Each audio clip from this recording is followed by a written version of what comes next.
हर खबर पर होगी आपकी पकड़। डाउनलोड कीजिए एबीपी लाइव ऐप। चलिए आगे बढ़ते हैं और आपको बताते हैं कि 100 साल में वो हुआ जो आज तक नहीं हुआ। देश को लोकतंत्र के सबसे बड़े मंदिर यानी संसद की नई इमारत मिलने वाली है। प्रधानमंत्री नरेंद्र मोदी ने आज संसद भवन के नए भवन का भूमि पूजन किया। नई संसद 2 साल में तैयार करने का प्लान है। आज का दिन भारत के लोकतांत्रिक इतिहास में मील के पत्थर की तरह है। पुराने संसद भवन ने स्वतंत्रता के बाद के भारत को दिशा दी, तो नया भवन आत्मनिर्भर भारत के निर्माण का गवाह बनेगा। त्वमेव परमाशक्तिस्त्वमेव सनधारिका। ये देश में लोकतंत्र के मंदिर के नए भवन का शुभारंभ है। स्थितं चराचरं यस्यां रत्नानां निधिरव्ययः। ये नए भारत की नई संसद का निर्माण है। ये मोदी के साकार होते सपने की पहचान है। यावत् तिष्ठति मेदिनी तावत् त्वयात्र देवेशे स्थातव्यं हितकाम्यया। आधारशिलायै नमः। कुछ इस अंदाज में प्रधानमंत्री नरेंद्र मोदी आज देश की नई संसद के भवन का भूमि पूजन करने पहुंचे। बीजेपी के आला नेता मोदी के साथ थे। मोदी पुजारियों के सामने हवन मंडप के पास बैठे और पूजा अर्चना शुरू हुई। अपवित्रः पवित्रो वा सर्वावस्थां गतोऽपि वा यस्मरेत् पुण्डरीकाक्षं सबाह्याभ्यन्तरः शुचिः। पुण्डरीकाक्षः पुनातो पुण्डरीकाक्षः पुनातो पुण्डरीकाक्षः पुनातो येन बद्धो केशवाय नमः। भूमि पूजन होते ही मोदी उठे और नई भारत की नई संसद के लिए पर्दा हटा दिया। माननीय प्रधानमंत्री जी द्वारा नए संसद भवन की स्मृति पट्टिका का अनावरण, जिस पर अंकित है 10 दिसंबर 2020 की वो तारीख जब कोरोना काल में पूरा विश्व आशंकित है। भारत बढ़ चला है नए संकल्पों की ओर। आज के इस पावन अवसर पर बौद्ध, जैन, सिख, बहाई, इस्लाम, यहूदी, पारसी, इसके बाद संसद भवन के लिए सभी धर्मों की पूजा हुई। इन मंत्रोच्चारों में भारतीय संस्कृति में सर्वधर्म की गूंज सुनाई देती रही। सुही महला पंजवा, सुख महल जाके ऊंच दुआरे, तामे वासे भगत प्यारे। सुख महल जाके ऊंच द्वारे। वाहिगुरु जी का खालसा, वाहिगुरु जी की फतेह।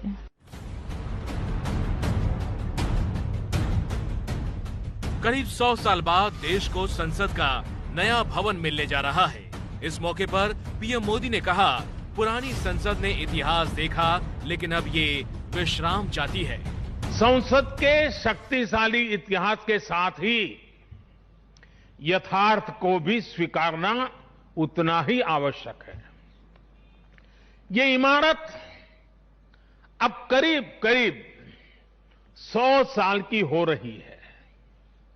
बीते दशकों में इसे तत्कालीन जरूरतों को देखते हुए निरंतर अपग्रेड किया गया। लोकसभा में बैठने की जगह बढ़ाने के लिए तो दीवारों को भी हटाया गया।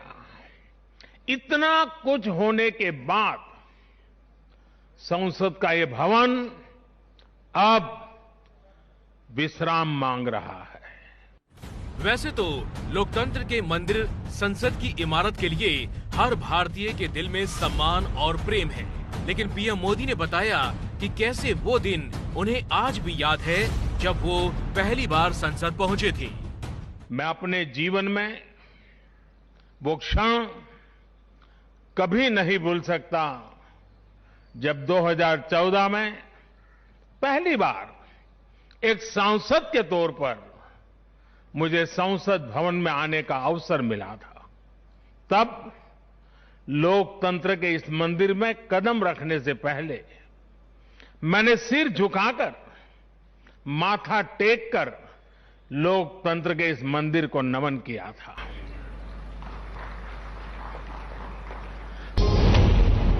एक भारत श्रेष्ठ भारत की भावना को संजोए नया संसद भवन फैला होगा 64,500 वर्ग मीटर के विशाल एरिया में, जिसका निर्माण भूमि पूजन के बाद नई संसद की कुछ झलकें भी सामने आई। सालगिरह तक संपन्न कर लिया जाएगा और इसे खास बनाएगा हमारी सांस्कृतिक विविधताओं से प्रेरित इसका।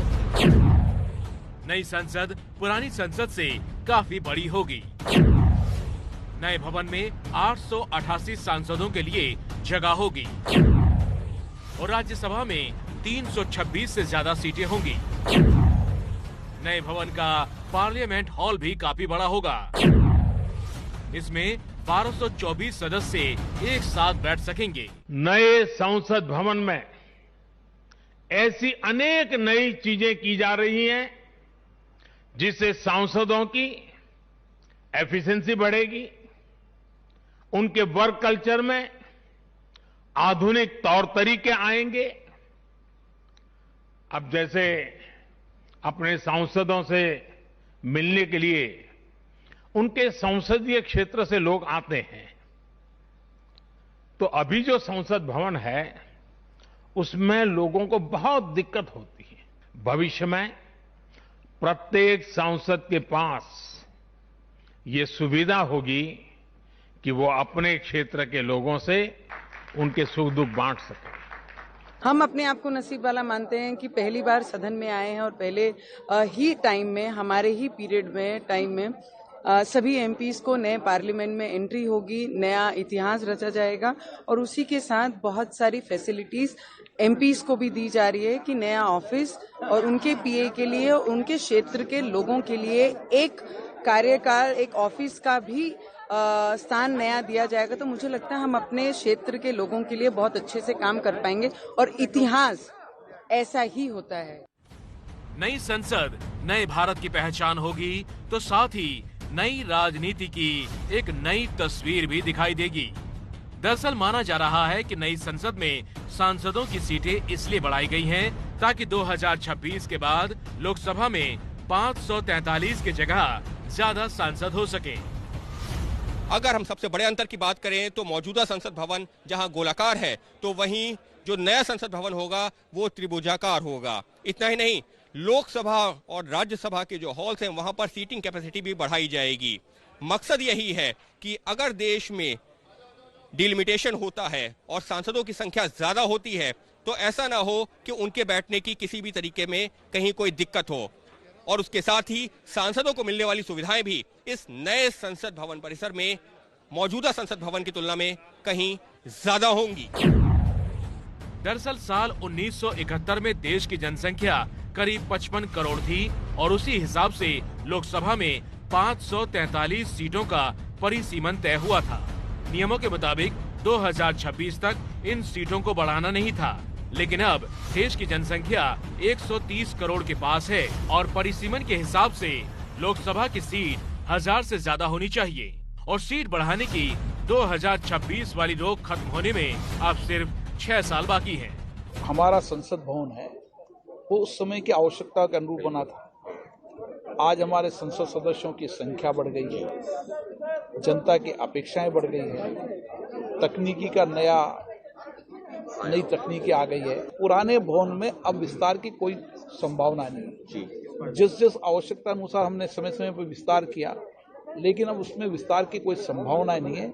इसको देखते हुए हमें भविष्य की आवश्यकताओं को देखते हुए नए संसद भवन बनाने की आवश्यकता थी।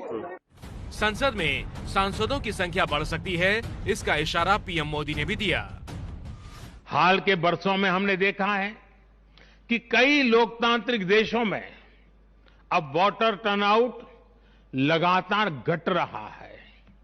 इसके विपरीत भारत में हम हर चुनाव के साथ वोटर टर्नआउट को बढ़ाते हुए देख रहे हैं। पीएम मोदी ने अपने भाषणों में ये साफ किया कि लोकतंत्र में मतभेद हो सकता है, लेकिन विच्छेद ना हो। भारत में लोकतंत्र हमेशा से ही गवर्नेंस के साथ ही मतभेदों और विरोधाभासों को सुलझाने का महत्वपूर्ण माध्यम भी रहा है। अलग अलग विचार, अलग अलग दृष्टिकोण, ये सब बातें एक वाइब्रेंट डेमोक्रेसी को सशक्त करते हैं। गुरु नानक देव जी ने, और बड़ी सटीक बात कही है, गुरु नानक देव जी ने भी कहा है, जब लग दुनिया रही है नानक, जब लग दुनिया रही है नानक, किछु सुनिए किछु कहिए। यानी जब तक संसार रहे तब तक संवाद चलते रहना चाहिए।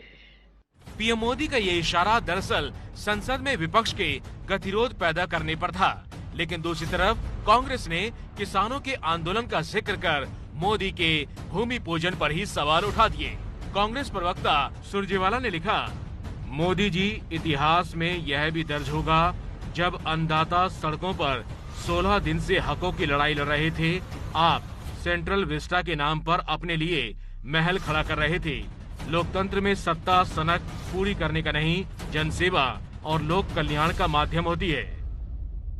जब नाश मनुष्य पे छाता है, पहले विवेक मर जाता है। देश में फैला हाहाकार, मोदी सींच रहे अपना अहंकार। आज देश की अर्थव्यवस्था आईसीयू में है, बेरोजगारी चरम पर है, महंगाई डायन से भी बड़ी हो गई है, किसान सड़कों पर है और कोरोना बार बार हम पर प्रहार कर रहा है।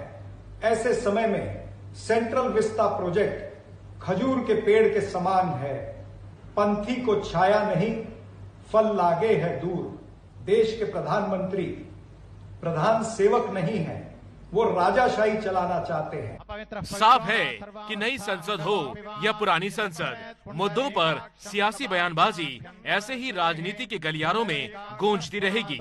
लेकिन ये तो साफ है कि इस नींव से नई संसद की जो इमारत खड़ी होगी, उसी में नए कानून बनाए जाएंगे। प्लान के मुताबिक 2022 में देश की आजादी के 75 साल पूरे होने पर नए संसद भवन में दोनों सदनों के सेशन की शुरुआत की जाएगी और 2024 में लोकसभा चुनाव भी होना है।